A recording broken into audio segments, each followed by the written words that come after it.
等我介紹一下，呢一位係陳女士，你好，你好，你好，歡迎歡迎。呢一位係溫先生，溫生你好，呢一位係石小姐。石小姐你好。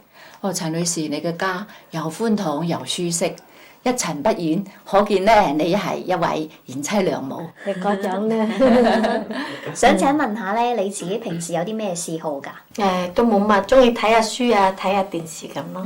咁你禮拜日喜歡去咩地方？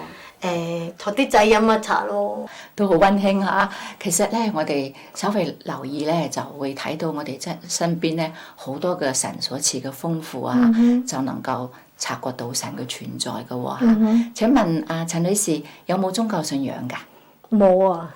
哦，上個星期就好歡迎你翻到我哋教會嘅當中喎。請問你習慣嗎？都幾好。幾好啊！多謝你嚇。咁有冇乜嘢對我哋教會特別深刻嘅印象冇？你哋啲基督徒都好溫馨嘅，同埋好熱情嘅。多謝你，多謝你。咁我哋每個禮拜咧聚埋喺教會裏邊係好開心嘅。其中一個最主要嘅目的咧，就係話俾世人聽可以有永生嘅。並且我哋希望每一位都能夠得到永生嘅。咁我自己未有永生之前咧，係一個非常自我嘅人。咁當時嘅我咧，認為身邊嘅工人啦、職員啦，都係幫我賺錢嘅，好自私係咪？咁有一天早上咧，我收到一個電話，就話俾我聽，我生意上嘅拍檔咧，漏夜將我製衣廠裏邊所有值錢嘅物資同埋布匹都搬清晒。當時我非常嘅憤怒同埋着急，就決定咧要告佢。咁結果咧，反而我自己就得咗肝病入咗醫院。就係嗰個時候，我咧就得到一個精彩嘅消息，並且咧接受咗永生。從此我嘅生命同埋我人生價值觀有好大嘅改變，學識去多啲去體恤人哋。咁咧就最近咧就有一位我嘅租客就提出要提前解約喎，咁我都能夠欣然嘅接受，並且按照對方嘅意願咧幫佢解決困難。咁唔單止我今生咧有咗極大嘅改變，就算今天晚上離開世界，我都肯定自己可以上天堂嘅。咁陳女士，可唔可以請問你一個問題啊？好啊，好啊。咁咧呢個問題係假設性嘅。如果你今天晚上離開世界，按照你依家嘅思想或者信仰，係咪肯定自己可以上天堂咧？冇肯定，唔肯定。唔肯定㗎嚇！以前我都好似你一樣，係唔肯定自己可以上天堂嘅。原來聖經話俾我哋聽咧，我哋每一個人都可以上天堂嘅嚇。咁我哋可以請問下溫先生同埋石小姐，你哋係唔係已經有咗上天堂呢個把握咧？當然有啦。有啊。係啊，有㗎嚇。咁唔知陳女士可唔可以讓我同你分享我點解知道自己有永生，而你都要可以同樣嘅把握咧？好啊，好啊。咁在分享之前咧，讓我再請問你一個問題。好啊。呢個問題都係假設嘅啫。若果你今天晚上離開世界，嚟到天堂嘅門口，神就問你咯，陳女士，點解我要讓你進入天堂？你會點樣回答神呢？我諗會。我冇做過啲咩壞事，我都算係幾好人咁樣啩。哦，你嘅意思即係話你冇做過壞事，係你係一個好人，所以就可以上天堂啦，係咪？係，陳女士，頭先咧你回答第一個問題嘅時候咧，我已經諗今天有一個好消息要同你分享。而家咧聽見你回答第二個問題嘅答案咧，我更加可以肯定呢個對你嚟講的確係一個最好嘅消息。原來咧，天堂永生係一份無價嘅禮物，係神賜給俾我哋嘅。聖經話神的恩賜乃是永生，恩賜即係話神將天堂永生作為一個禮物，係無價嘅禮物要送俾我哋嘅。但係呢份禮物咧，唔係憑着我哋努力可以賺取嘅，亦都唔係憑我哋有咩好嘅資格可以配得嘅。聖經話俾我哋聽，你們得救是本乎恩。可見咧，呢個係神俾我哋一份嘅禮物嚟嘅。比方你嘅朋友送你一份嘅禮物，我諗你唔會攞錢出嚟交俾你嘅朋友，係咪啊？梗係唔會啦。係啦，因為你如果俾錢佢咧，就係交易咯喎，就唔係禮物，係咪啊？係啊係。咁同埋咧，咁樣做法都羞辱咗你嘅朋友啦，係咪啊？同樣嘅，神就將天堂永生作為一個寶貴嘅同埋無價嘅禮物，白白嘅送俾我哋。但係既然有咁好嘅一份禮物，點解大多數人都不知道可以上天堂得永生呢？原來聖經話俾我哋聽，人都犯了罪。聖經話世人都犯了罪，虧缺了神的榮耀。即係話我哋每一個都係有罪嘅，喺神嘅面前係唔合格嘅。或者有啲人會講，我唔覺得自己有罪。其實呢個只不過係即係每一個人對罪嘅定義唔同啫。想請問陳女士，你認為咩係罪啊？殺人放火咯。我嗰啲固然之係為之罪啦嚇。咁按照神嘅標準咧，起碼係有兩方面嘅。第一方面，神要我哋去做，我哋冇做嘅。譬如話要孝敬父母啦，要敬拜創造宇宙萬物嘅神啦，我哋冇做到係罪喎。咁另外一方面咧，唔應該做卻做嘅都係罪。譬如話鬧人啦、打人啦，呢啲都係罪嘅。咁我按照神絕對嘅標準咧，陳女士你估下，我哋每一人可以犯幾多罪咧？如果咁啊，真係好多喎。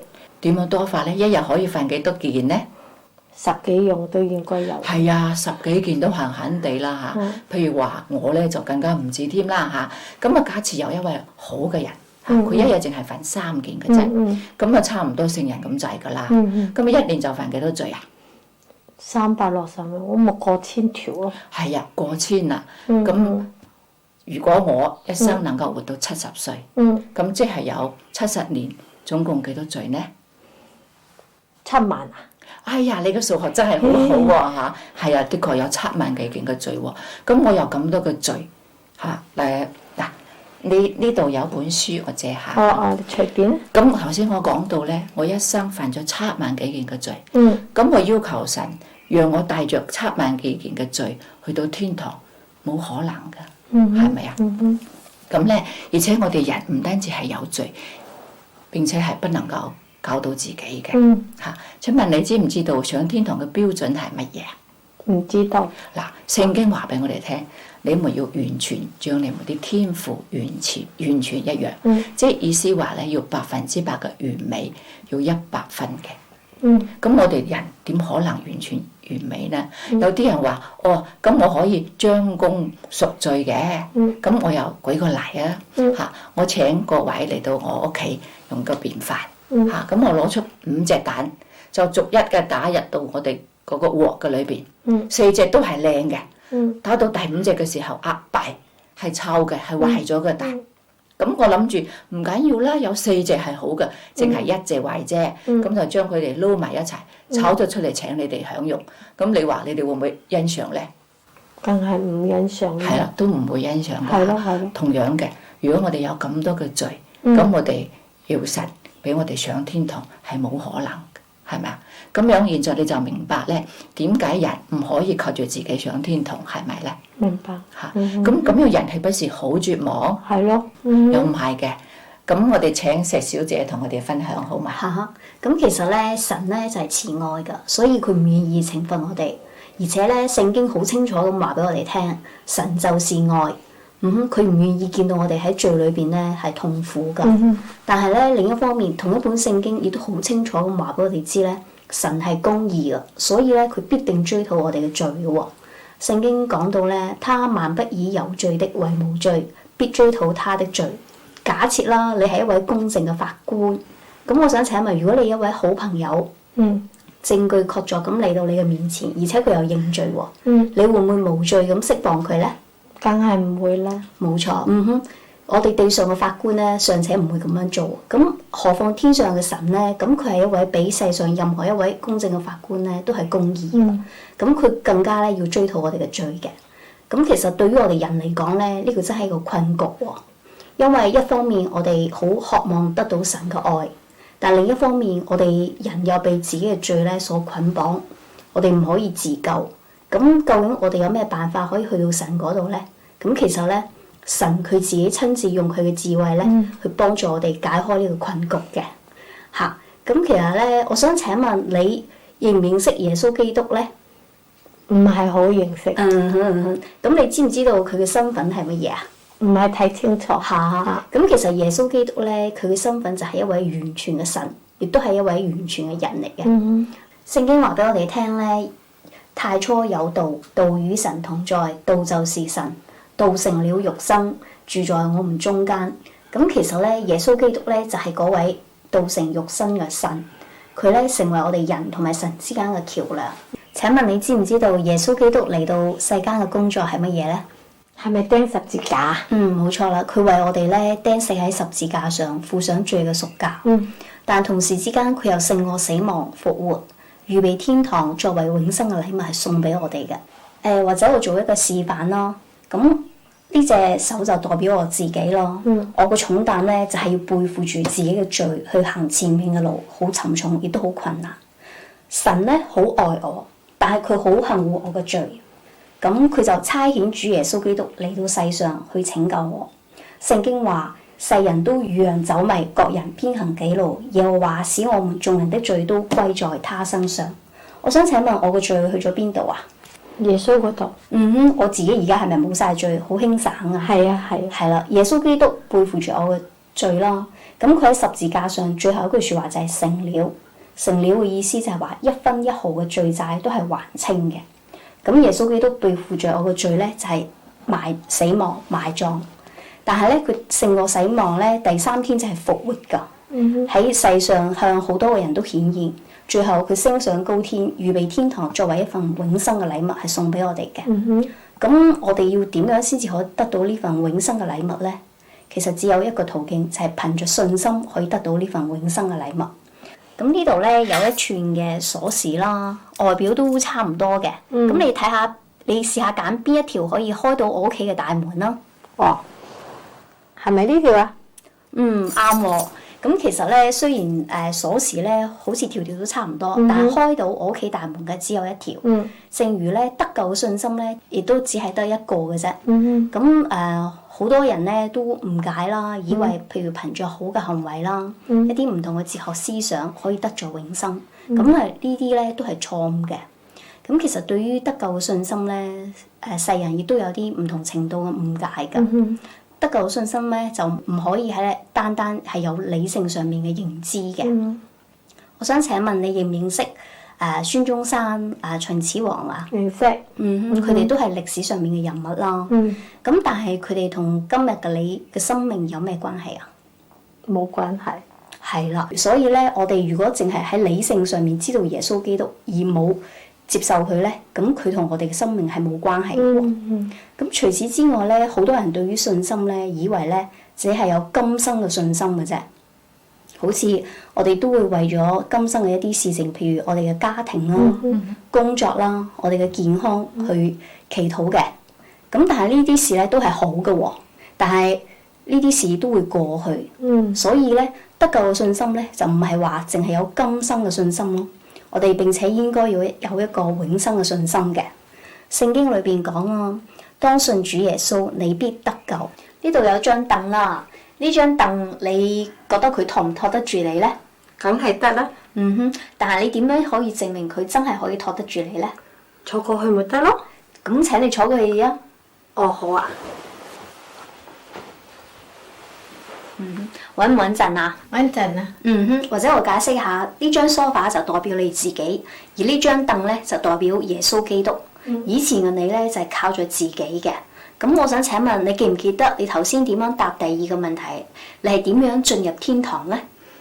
幾好人啊，冇做壞事啊。係啦，就係話你以前咧就係靠住自己去行前面嘅道路嘅。但係從而家開始咧，你就要轉移信靠對象，就好似你頭先咁樣，單單憑着信心就依靠耶穌基督得着呢個永生嘅禮物嘅。咁我自己喺10年前啦，就好似一個乞衣咁。咁有一日咧，耶穌基督話俾我聽，佢賜呢份永生嘅禮物送俾我。咁咧，我就淨係伸出手，憑着信心去接受呢一份永生嘅禮物。咁當我有咗呢份永生嘅禮物嘅時候咧，因著一個感恩嘅心咧，我就有一個好嘅行為嘅。但係咧，呢個絕對唔係一個得救嘅條件嚟嘅喎。我想請問咧，我以上所講嘅，你明唔明白啊？明白。你願唔願意接受呢份永生嘅禮物啊？願意。好好啊。咁或者我再澄清一下啦。咁咧，我哋咧就要轉移信靠嘅對象嘅喎。咁即係話咧，以前我哋靠住自己，以為靠住好嘅行為就可以得救咯。咁但係咧，由而家開始咧，你就要單單依靠耶穌基督咧，得咗呢個永生嘅禮物㗎喎。咁你願唔願意轉移信靠嘅對象咧？願意啊！好好啊。咁其次咧，我哋都要接受復活咗同埋永活嘅基督做我哋嘅救主嘅。聖經話：看哪，我站在門外叩門，若有聽見我聲音的，我要進到他那裡去，我與他，他與我一同坐席。我想請問咧，你願唔願意將你嘅心門打開，讓到耶穌基督進到裏邊，使佢成為你嘅救主咧？願意啊！好好。仲有咧，我哋咧就要咧接受耶穌基督做我哋嘅主宰嘅喎。咁即係話咧，我哋將生命當中無論大小嘅事咧，都係交俾佢管理嘅，讓佢成為我哋生命當中嘅主宰。你願唔願意咁樣做啊？願意。咁最後咧，我哋咧都要靠住耶穌基督去認罪同埋悔改㗎。咁咧即係話咧，我哋靠住耶穌基督啦，唔再去做一啲我哋唔願意做嘅事。你願唔願意咁樣做啊？願意。好高興你有呢個決定啊！咁咧，我好希望同你一齊去禱告，將你頭先咁重要嘅決定咧，一齊去話俾神聽嘅。咁首先咧，我會為你祈禱嘅，然後咧就請你跟住我祈禱，最後咧阿少輝會為你做一個祈禱嘅。咁我哋一齊祈禱啊！親愛主，感謝你，感謝你嘅愛，感謝你為我哋預備嘅救恩，亦都感謝你使到陳女士係明白你嘅話語，並且願意相信你，接受你成為佢嘅救主，認罪悔改。求主你都聽佢嘅禱告。請你跟住我禱告啊！好啊！親愛主，親愛嘅主，感謝你，感謝你，我願意明白你嘅話語，我願意明白你嘅話語，願意接受你成為我嘅救主，願意接受你成為我嘅救主。求主掌管我嘅生命，求主掌管我嘅生命。我願意認罪悔改，我願意認罪悔改。求主帶領我前面嘅道路，求主帶領我前面嘅道路。請聽我禱告，請聽我禱告。親愛主，按着你嘅應許，求你賜永生國去俾阿陳女士，因為你曾經講過，凡接待主耶穌的，就是信他名的人，你就賜給他權柄作神的兒女。以上禱告乃奉靠主耶穌基督名求，阿門。阿門。陳女士啊，不如我同你睇一節聖經，主耶穌基督對你剛才決定有咩應許喎？咁我打開約翰福音6章47節，你試下讀呢節經文出嚟啊！好啊！我實實在在的告訴你們，信的人有永生。咁呢度講係咩人有永生？信嘅人。咁幾時會有永生呢？信咗嗰陣。係啦，咁啊，陳女士，你而家信咗主耶穌基督未呢？信咗啦。咁你有冇永生啊？有。恭喜你！咁或者我都想問翻你，剛才我哋問過你兩個問題。咁第一個問題嘅就係，如果今日晚上你離開呢個世界嘅時候，咁按你而家嘅思想或者係宗教背景，你肯唔肯定自己可以上到天堂？肯定。咁第二個問題就係，如果神問你，我點解讓你進入我嘅天堂？你會點樣回答神呢？我信咗耶穌。啱嘅。咁或者另外一本書仔《成長良伴》，我都想送俾你㗎。咁上面呢，就呢個講到有一節經文，或者想你讀出嚟，好冇？好啊！凡接待他的，就是信他名的人，他就賜他們權柄作神的兒女。係啦，而家我同你都係神嘅兒女，咁我哋都係神家裏面嘅一份子，咁就歡迎你。多謝多謝多謝你哋。係啦，咁就呢度第一頁裏面有一個靈命生日卡，都想你試下讀出一段説話出嚟。哦，好啊！凡求告主名的，就必得救。既知道神愛我，而我是一個犯了罪的人，需要主耶穌基督成為我嘅救主。現在我願意悔改，便接受他為主，靠着他赦免我嘅罪，並賜給我永生。我將一生交他管理，按他所賜的力量，我定當努力遵他旨意而活，使我成為一個合神心意的人。咁陳女士，啱啱你讀完呢段説話，係咪你真心嘅決定呢？咁如果係嘅，就想你寫低今日日期同埋喺上面簽名。好啊，好啊。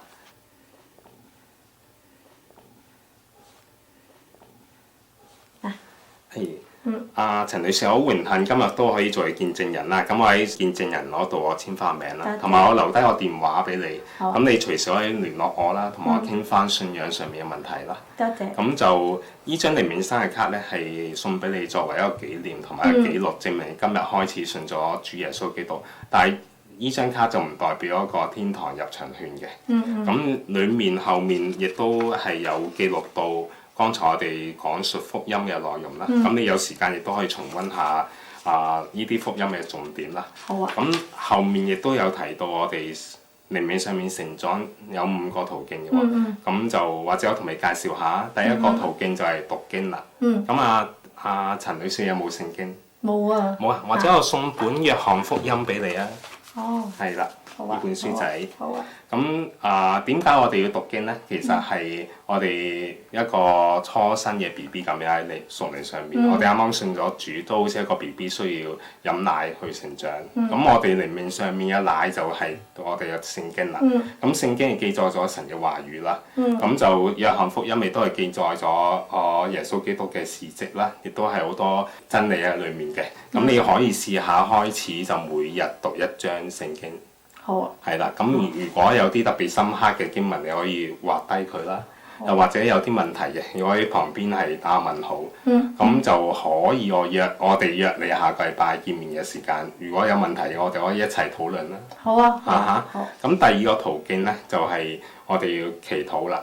祈禱就等於一個人每日都去呼吸咁重要嘅喎。咁祈禱亦都係代表我哋向神説話嘅時間啦。我哋有咩困難啦，或者有咩開心嘅嘢，亦都可以藉著祈禱同神嚟講嘅喎。好啊。咁第三個途徑就係崇拜啦。崇拜就係一班基督徒喺教會裏面一齊聚集，亦都藉著詩歌嘅敬拜啦，或者係講道啦。咁我哋歌頌同埋讚美我哋嘅神嘅，亦都係我哋每一個基督徒係需要做一件係我哋每一個基督徒都需要做嘅重要嘅事情。咁就或者下個禮拜日你有冇時間啦？我哋不如一齊約埋返教會崇拜啊！好啊。好。咁第四個途徑咧，成長嘅途徑就係團契啦。咁團契就係代表一班基督徒，佢哋可能係年紀差唔多啦，或者有差唔多嘅背景，佢哋聚集埋一齊，佢哋互相去鼓勵啦、支持啦，或者係交通啦，讓佢哋喺靈命上面可以共同成長嘅喎。咁其實我哋教會亦都有成長班，有團契係適合陳女士你翻嘅喎。咁都想嚟緊邀請你一齊翻我哋嘅團契，好唔好啊？好。第5點咧就係見證啦。係。咁見證就代表今日陳女士你得着呢個永生嘅福分，咁你一定好開心㗎。係啊。咁你第一個你想同邊個人分享？同我個仔啊。同你個仔分享。其實見證亦都係代表咗我哋將我哋得到主耶穌基督嘅一份福分，向唔同人或者未信主嘅人係分享，讓佢哋亦都知道呢份喜樂同埋平安㗎喎。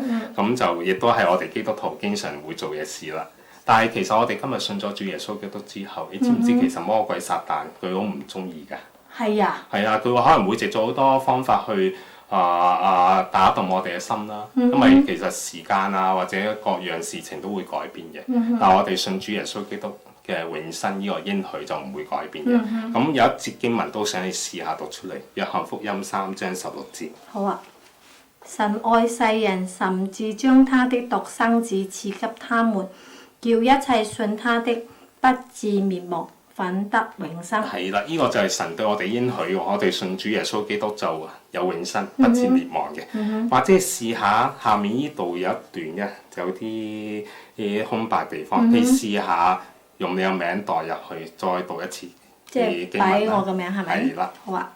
神愛陳平，甚至將他的獨生子賜給陳平，叫信他的陳平不至滅亡，陳平反得永生。係啦，咁當我哋將來可能會遇到困難啦，或者挫折嘅時間，我哋將呢節經文攞翻出嚟，我哋用翻我哋自己名代入呢節經文裏面，就可以再一次思想翻原來神永遠冇離棄過我哋，都一直係陪伴咗我哋喎，俾我哋有力量去面對困難嘅。